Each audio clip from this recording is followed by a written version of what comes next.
Yo, what's up, everybody? It's your girl.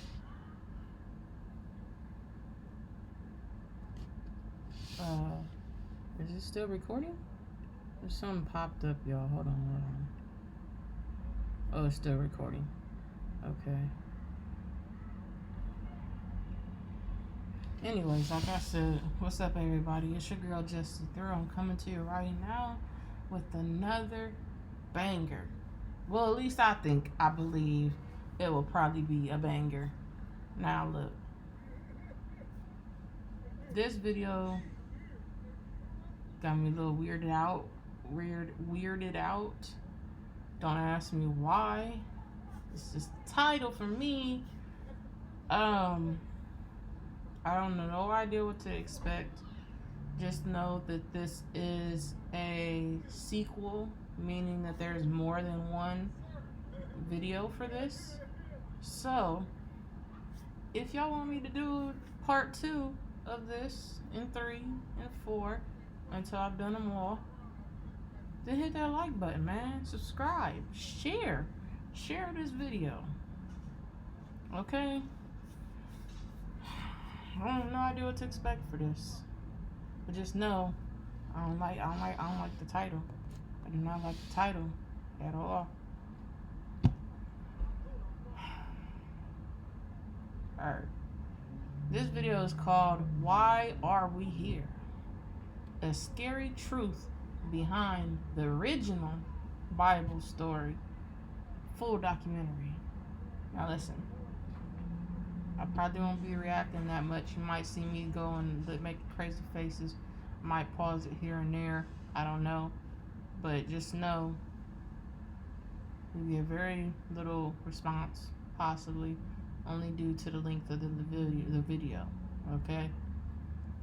But basically, I'm just sitting here learning with y'all. For real. So, again, this is Why Are We Here? A Scary Truth Behind the Original Bible Story. Full documentary. 32 minutes and 32 seconds long. Let's get it.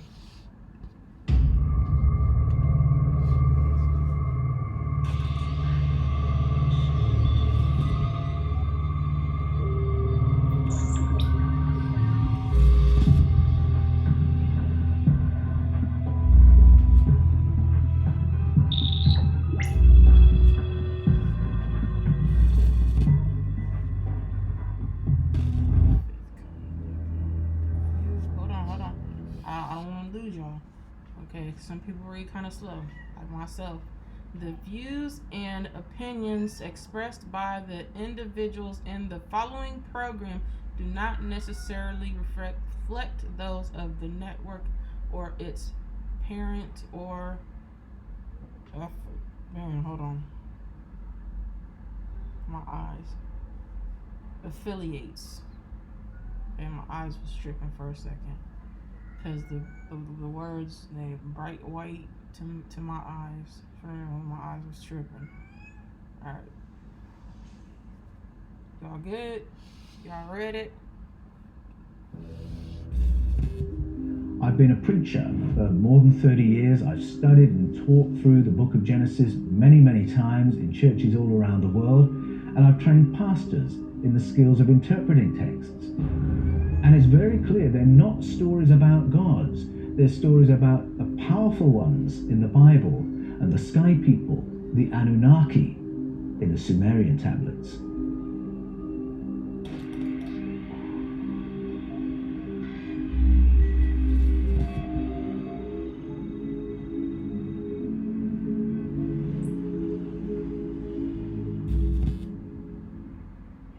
In 1896, eminent scholar Nathaniel Schmidt was fired from his position as Professor of Semitic Languages at Colgate University. For 11 years, this American university had enjoyed Nathaniel Schmidt's erudition in Semitic languages. He delivered numerous courses in Hebrew, Aramaic, Coptic, Arabic, Syriac, and other ancient languages besides. In fact, Nathaniel Schmidt was one of America's leading scholars in the field. That's what's up. So why, after 11 years of outstanding achievement, was he tried for heresy and fired from his tenure in 1896. Though a devout Christian and a Baptist pastor, the authorities considered that his recent theological papers had struck at the very roots of two world religions, Christianity and Judaism. What Nathaniel Schmidt had done wrong was read the Sumerian and Babylonian and Assyrian texts and notice that they were full of fascinating parallels, stories that occurred there that were uncannily similar to all the stories of beginnings of the Bible. Stories like Adam and Eve, the fall, Cain and Abel, the flood, the limiting of human life, the event at the Tower of Babel.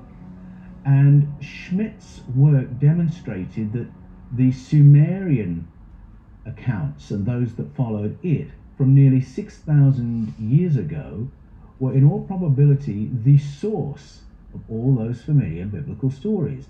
Now that was a problem in the 1890s, because if you think about it, the church was still reeling from the after effects of Charles Darwin's On the Origin of Species, and it was busy putting together new doctrinal bases and new doctrines of biblical inerrancy to shore up the ship. So the idea that the Bible might actually be based on somebody else's stories was a bit of an embarrassment. It shouldn't have been, because Judaism and Christianity both find their roots in the story of a Sumerian family, the family of Abraham and Sarah.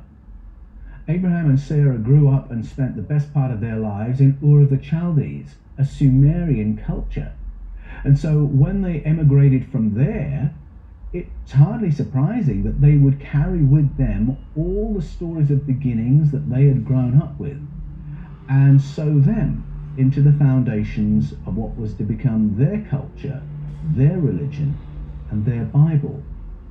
And so it shouldn't be a surprise that in the Bible we have a summary version of all these stories that pepper the Sumerian, Babylonian, and Assyrian texts. The problem and the shock horror is that the original versions, the Sumerian versions of these stories, make no mention of God at all.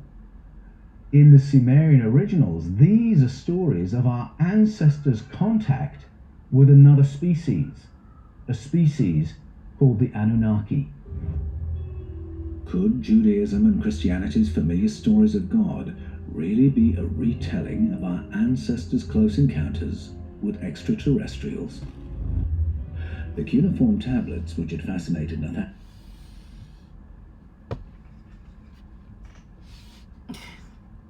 What? Look, this is why I don't go deep down the rabbit hole into YouTube.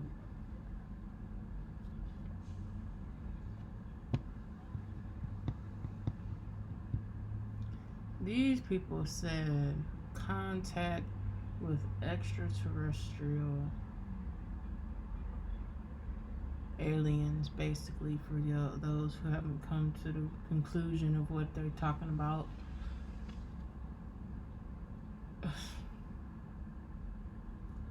I'm not even gonna comment right now. I'm not even gonna comment. Let's just get back to it. Schmidt were first unearthed in the 1500s as colonial powers began to excavate the ancient sites of Mesopotamia.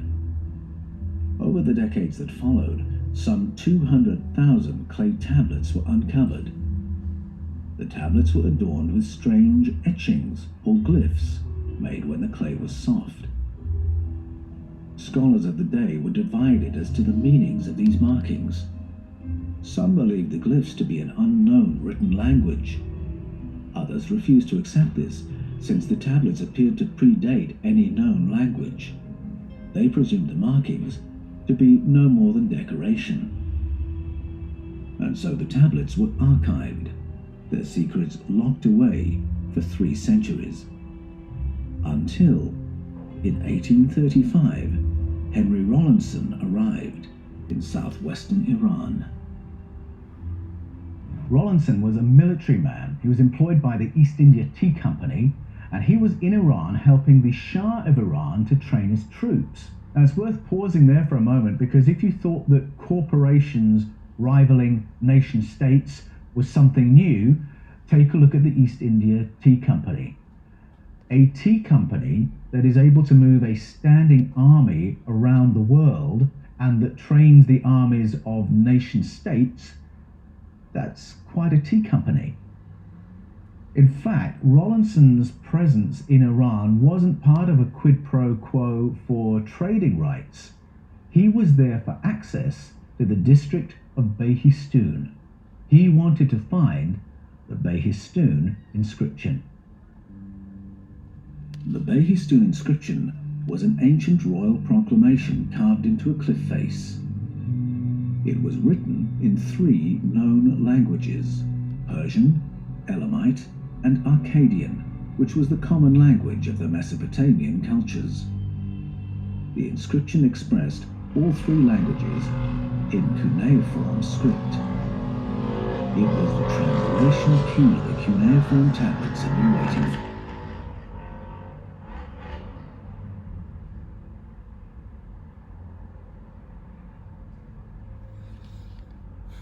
They don't blow their whole bike up doing that goofy shit. Excuse my language, but still. Anyways. The memories of Mesopotamia's ancient cultures were suddenly an open book. The glyphs were not mere decoration after all. They were banking records, business agreements, shopping lists, contracts, recipes, inventories, royal histories, and the most ancient narrative in the history of the world.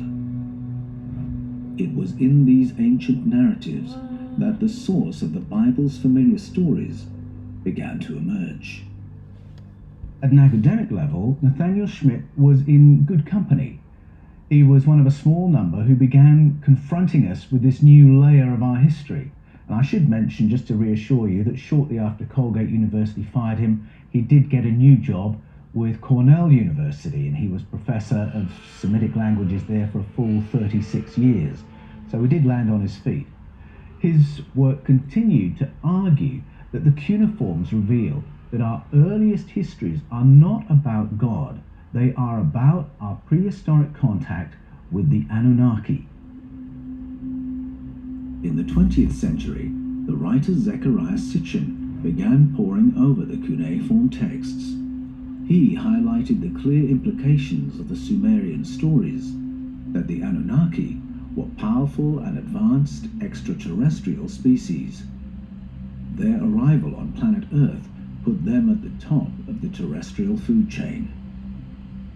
To create a local workforce, the Anunnaki used sequences of their own genetic code to hybridize a primate ancestor into a human, ready to put to work for their Anunnaki masters.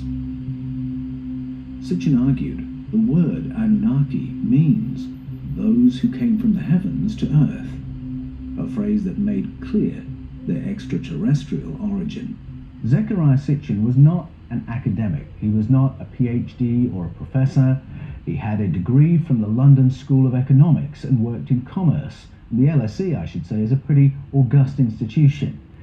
He wrote at a popular level, that's to say for a general I have to say something. I have to.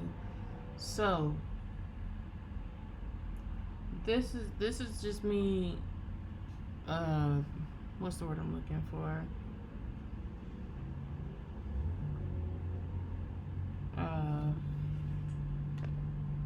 Being devil's advocate. Whatever you want to, however you want to word it. If this is for real, that means that we came from the scientific meaning of life. We originally came from a species of apes, monkeys, things of that nature. Creatures that were on Earth first, I guess. Which does not make any sense because, ladies and gents, I'm going to tell you why. How did they get here? there had to have been some kind of energy, force, being of some sort to even create the monkeys or the apes or whatever to give forth the human like being. So that's where this documentary is throwing me off, because you did not create the earth, you did not create the monkeys, the apes, to even process the DNA to come forth into a human being.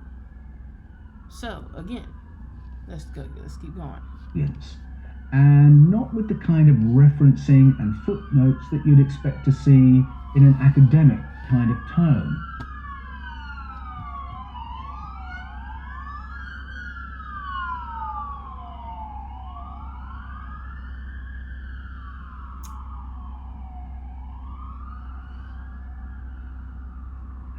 And academic critics don't like that. They think that's slack. Some might identify mistakes or bias in his work, and that's then their pretext to disregard his contribution, which is an important one. Now, some writers in the field reject Sitchin's translation of the word Anunnaki, and they would contend that the word's usage tells us that it simply means nobility or royalty, the rulers. I'm not persuaded by that. It's not that that's not true, it's just a very partial answer. It's a very lazy explanation. It simply doesn't ask enough questions. Who were the rulers identified by this word? Why is that word associated with the rulers? You see, if you look at the etymology of the word, at its root meanings, look at the component parts, you have Anu, which means heavens, Ki, which means earth. Anunnaki are those who came from the heavens to the earth. You can follow the logic. But even if you didn't have that narrative embedded in the word itself, as soon as you read the cuneiforms, the stories themselves unpack that is exactly what was going on. And the glyph that they use to indicate the rulers who come down from the heavens at the beginning of the story, that glyph simply indicates the sky. So these Anunnaki are from the heavens. They're sky people.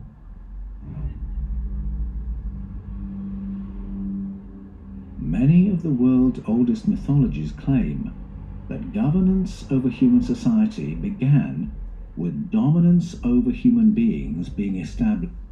Hold on. He said sky people. He said that they came across people who are from the sky. Now, another thing or being or spiritual being and whatnot that's from the sky is also called angels. The spirits of the heavens that come down and deliver messages to God's people. Bright beings who they don't necessarily even have to have wings, or that's just the vision that we've given ourselves. They're beautiful, bright beings with wings, when they're just pretty much people that look like us. They bring themselves to look like us so that we are not frightened. So I don't know how an actual real true angel looks like, and I don't know if I want to know right now. You know what I mean? But let's get back into this. By superior beings or gods, and then the job of rulership is handed over at a later stage to human governors or kings. Egyptian mythology holds such a narrative. Similarly, the Bible speaks of King Saul as the first human king over the people of God. The Sumerian cuneiforms also named their first human king, Gilgamesh. To be more accurate, Gilgamesh is a transition king, a hybrid of human and Anunnaki. His name appears on one of the most famous of Mesopotamian artifacts, the Sumerian Kings List. Among the shopping lists, legal agreements, business contracts, and all the rest of the cuneiform tablets, there appears what on first inspection is a dry record of a succession of kings of Sumeria. The most recent entries record reigns of 6 to 36 years. As we go further back on the timeline, the Kings List starts running with some odd-looking information, because out of the blue, we suddenly read of a dynasty that lasted 24,510 years, 3 months and 3.5 days.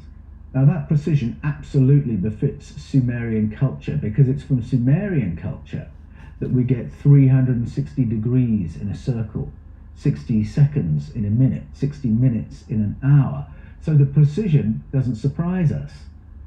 What is odd is that dynasty of 24,510 years, 3 months and 3.5 days was divided across no more than 23 kings.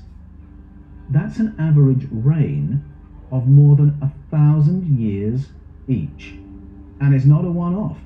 The dynasty concluded by the Great Flood lasted 241,000 years, shared by no more than 8 kings.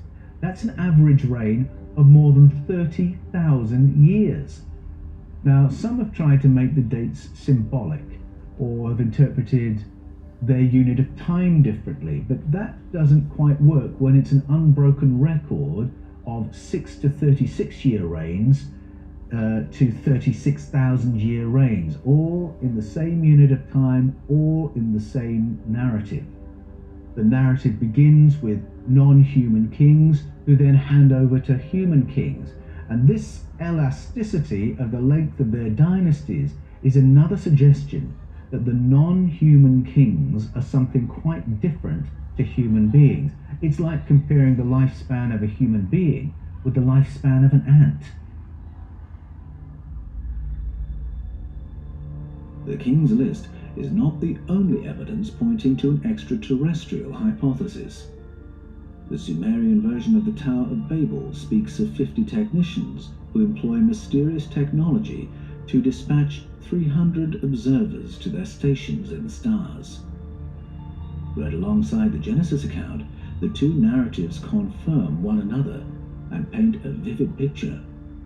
Babel was a stargate, providing the observers rapid access to space stations. The thing that got me into this whole field of research was an anomalous word in the book of Genesis. I've been a preacher for more than 30 years. I've studied and taught through the book of Genesis many times in churches all around the world, and I've trained pastors in the skills of interpreting texts. So I've long known about this anomalous word. Well, finally, I allowed myself the time to sit down and really drill into what was going on. Genesis uses 2 words for God. One is Elohim and one is Yahweh or Jehovah. Now, Yahweh is the holy name given to Moses in a time centuries or millennia after all the action described in the stories of beginnings. So the fact that the word Yahweh appears in those much older stories, that clues us that we're not reading the original version of the stories. The stories are being retold by someone after the time of Moses. Now, there's a broad consensus among biblical scholars that the current version of the Old Testament, the Hebrew Scriptures, was edited or redacted sometime in the 6th century BCE, and that the Now, I do not disagree with him on that. I do not. Not at all. Now, the Bible is an acronym. It's B-I-B-L-E. Basic instructions before leaving Earth. Now, that does not necessarily mean that the whole entire Bible is true. Okay? I believe that the Bible has been altered throughout the course of time so many times that it has lost its true scriptures, or as he says, original text content. Okay, only because of the simple fact that they do not want us to know the whole entire truth. Okay, we as human beings in our era, our time, will never know the full truth until it is supposed to present itself to us. And more than likely that'll probably be when God's, however you look at it, decides to call us home. Okay, whatever home is, for real. So, let's get back to it. By putting the name Yahweh into these older stories, the stories that Abraham and Sarah had brought with them, was telling the reader to regard them as God's stories. By using the later name, he's also telling the reader this is not the original version. Originally, they were Elohim stories. Now that word Elohim is a very interesting word because it's a plural form word. It often exhibits plural behaviors. Let us make the humans to look like one of us. We don't want them to become too much like one of us, etc. The word Elohim often takes plural verb forms. It's sometimes translated as God, but in other places it gets translated as false gods, or demons, or angels, or chieftains, or land barons. So why this enormous elasticity in the word's meaning? Well, again, we have to go back to the roots of the word and ask, why is it used that way? And why does it behave like a plural? When you look at its component parts, the word Elohim means the powers or the powerful ones. Now, when you read Genesis translating the word that way, the texts change and suddenly line up with the Sumerian texts. One by one, they confirm each other's stories. And it's very clear they're not stories about gods. They're stories about the powerful ones in the Bible and the sky people, the Anunnaki, in the Sumerian tablets. But is there any material evidence that a non-human ruling presence ever occupied planet Earth? One might reasonably ask, why have no physical remains of Anunnaki been found? Firstly, I would note that the more we dig up ancient sites, the greater a diversity of ancient peoples we're finding. If you think about the hobbits that were found in Indonesia, we call them hobbits, I think the proper name is Homo florensis, or the giants of Noble County, or the red-haired giants of North America, or the long skulls of Paracas, etc. There's a great range of people that we're beginning to come across as we dig into our ancient past. So how would we know if we found an Anunnaki? Well, one obvious possibility is by DNA testing. So if Gilgamesh really was a human Anunnaki hybrid, then all we have to do is find the royal tomb and DNA test him. Well, I believe that's exactly what happened in Iraq in 2003. A team went in protected by American troops at the beginning of the 2003 Iraq invasion and found Gilgamesh's tomb. Fassbinder spoke to the BBC. You can go on his website, you can read all about it. Now, the official story is that having located the probable tomb site 16 years ago, we decided not to investigate any further. Similarly, in 1927, the British archaeologist Leonard Woolley discovered a person known as Queen Puabi. Now, she was a high-ranking Sumerian leader who lived around 2500 BCE, and they had found her remains. So again, here's another find which, with today's technology, provides us with the opportunity to DNA test. We can now test Sumerian royalty to confirm whether it was entirely human. The result? Apparently, we've decided not to investigate any further. Now, what do you make of that? Wouldn't you want to know?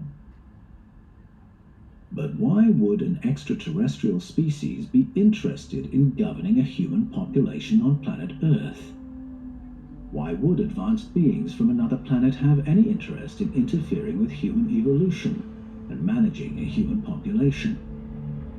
Why would they teach prehistoric humans about mathematics, reading, legal and banking systems, contracts of employment, money and pricing mechanisms? And why would they then withdraw? I wonder if our own behavior as a species on our own planet might give us an insight on what such colonization might look like. Because when we colonize, we go in with force, we show our superiority and we take over.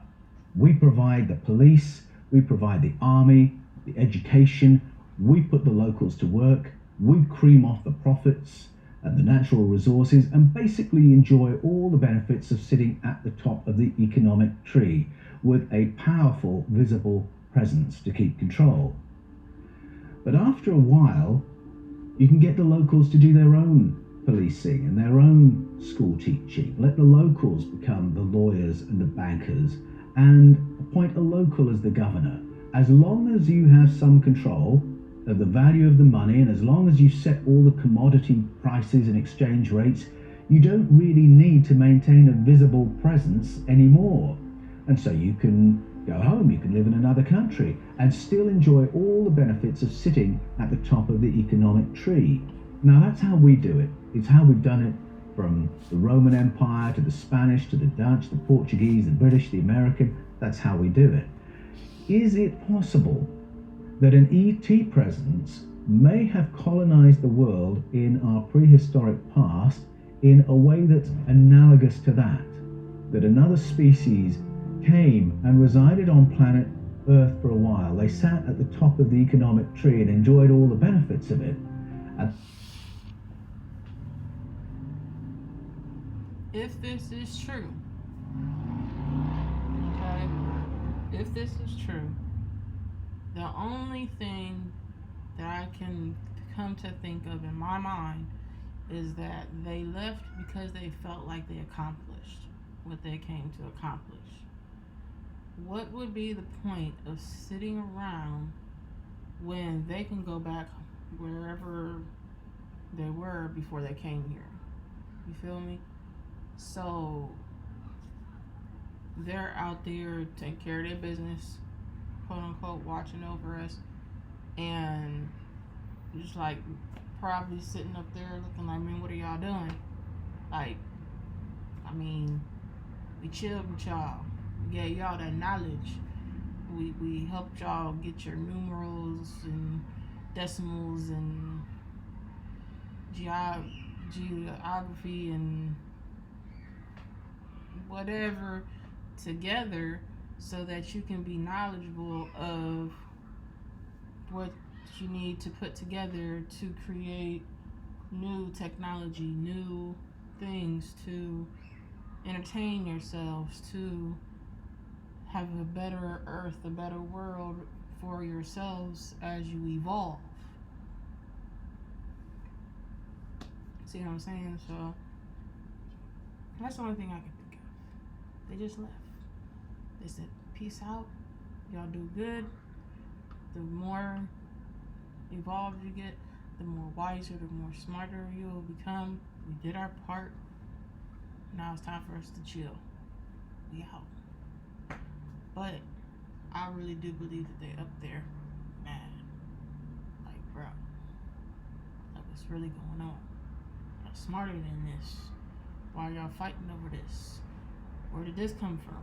Why did that happen? You know what I mean? Now I'm just talking about certain illnesses. Not going into detail. Y'all know what I'm talking about. It's just because you have the knowledge to obtain something that can hurt the earth does not mean you hurt the earth. Earth and its people are a beautiful thing. For real, it is a beautiful thing. So why destroy it? Why?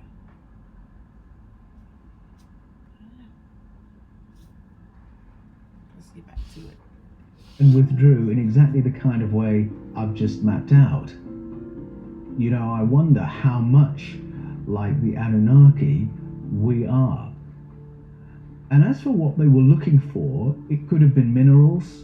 I believe it was. I think there's strong evidence of prehistoric mines in southern Africa. It may well have been minerals. But it could have been something else, something to do with the properties of planet Earth. And it might have been something to do with ourselves, our uniqueness as Homo sapiens.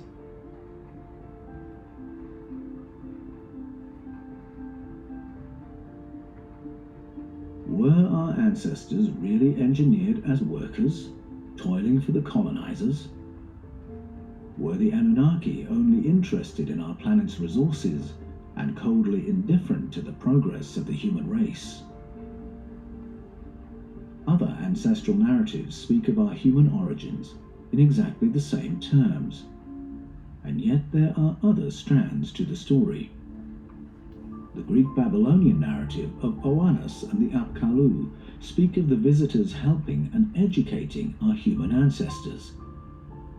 Native American memory reports interdimensional and extraterrestrial visitors nurturing the beginnings of human society. Zulu mythology speaks of our ancestors being nurtured by advanced beings. Might the Anunnaki have had a more generous motivation towards their human workforce?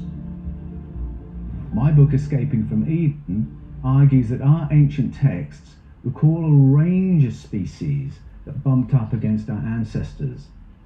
And the stories in our world mythologies tell of conflicting ideas among the visitors as to how conscious and how intelligent they wanted humans to be. Now, certainly there are some cold agendas towards humanity that play out in our world's stories of beginnings. The limiting of human life, a flood to kill them all, a neurological interference to take the power of speech from us and dumb us down, a bombing that destroys our engineering and technology, a neurological interference to lower our perceptual and cognitive abilities. Now, in the Sumerian version of these stories, it's the senior Anunnaki Enlil who actions and pushes all these negative agendas that are somewhat hostile to human beings. But there is another agenda in the Anunnaki community. There is a figure called Enki, who appears to be the leader of the Earth Project, and he is junior to Enlil. He's described as Enlil's brother. So in the Sumerian story, humanity gets caught in the crossfire of these mysterious beings in conflict. A number of our so-called creation myths begin with a rehabilitation of a devastated and flooded planet, shrouded in darkness. And that arrival is a positive interaction with this other species because they begin to nurture life on the planet. They nurture animal life, they nurture human life. Then later in the Sumerian account, it's Enki, the one who's in charge of the Earth Project, who wants to upgrade human beings for a more enjoyable, a better, a more conscious kind of life. And there's a conflict between Enlil and Enki over whether that should happen. Enlil, the CEO, does not want that. And so Enki breaks ranks to achieve that upgrade for us. When Enlil wants to destroy the human experiment by devastating the planet, again it's Enki who seeks out a favored family, the family of Atrahasis, aka Ziusudra, aka Utnapishtim, aka Noah, and gives him instructions as to how to construct an escape pod for his family and his farm so they can reboot the project. So I think we can say the Anunnaki presence is a mixed bag for humanity. We're really caught in the crossfires of this conflict among a species who are ambivalent about the progress of human society. There is oppression and slavery in the Anunnaki narrative, but there's also a concern for human welfare and a nurturing of human beings. So it's a mixed story. Today's reports of ET contact reflect a similar range of agendas, some harmful, some indifferent, and some nurturing. Are these contemporary experiences connected with the Anunnaki narratives, or are people today experiencing something or someone different? What difference does the Anunnaki narrative make to human beings today? If you and I are part primate and part Anunnaki, how does that help us? And are the Anunnaki still present, or are we now our own masters? Does the Anunnaki narrative give us an explanation of our original separation from all other animal forms on planet Earth, but leave us with no word about our future? My hope is focused not so much on external interventions as on our own capabilities. Our ancestral narratives all speak of higher consciousness being downgraded in our prehistoric past, and to my mind that raises the possibility that our cognitive abilities can be upgraded and our consciousness can be heightened. Our mythologies speak of our perceptual field being limited. Now, to my mind, that suggests we might be able to expand it. The Anunnaki narrative speaks of us laboring for superiors, and you can see that we're hardwired to do that. But what if we were able to break down that programming and start working for one another instead of those above us?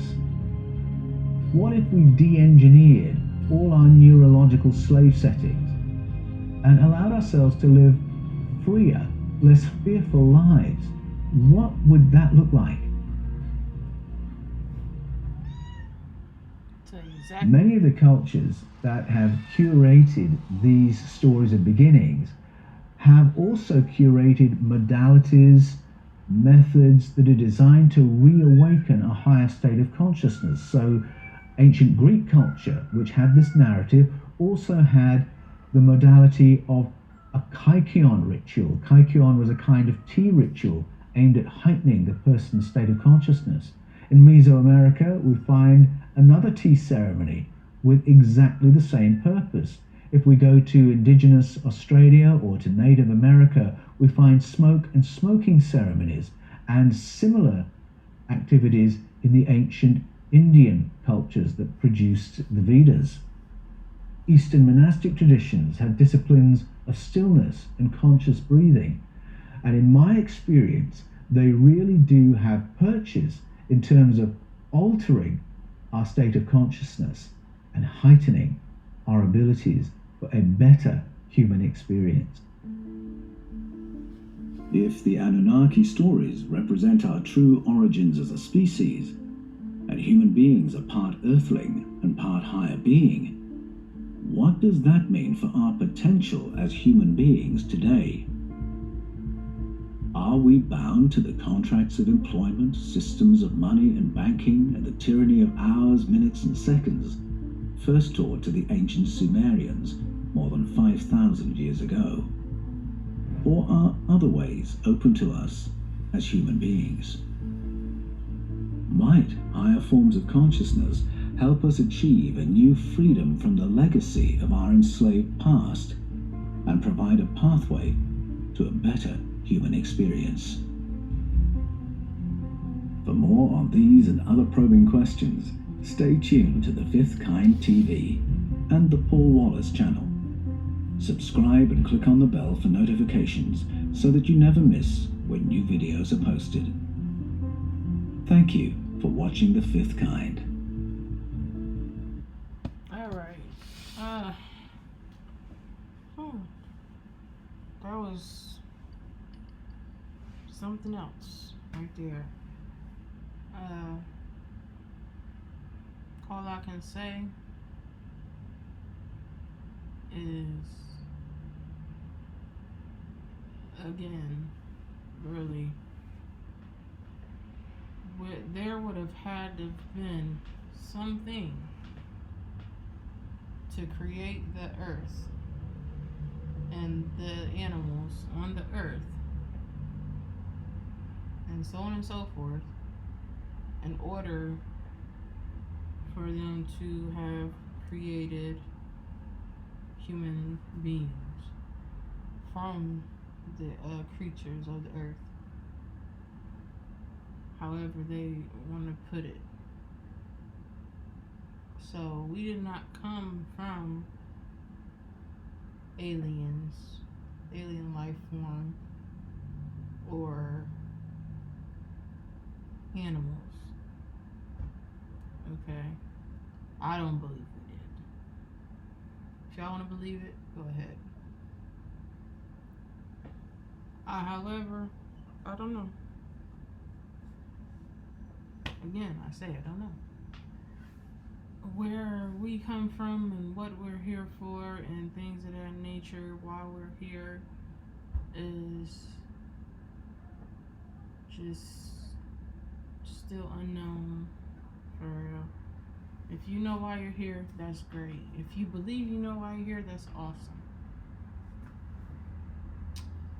But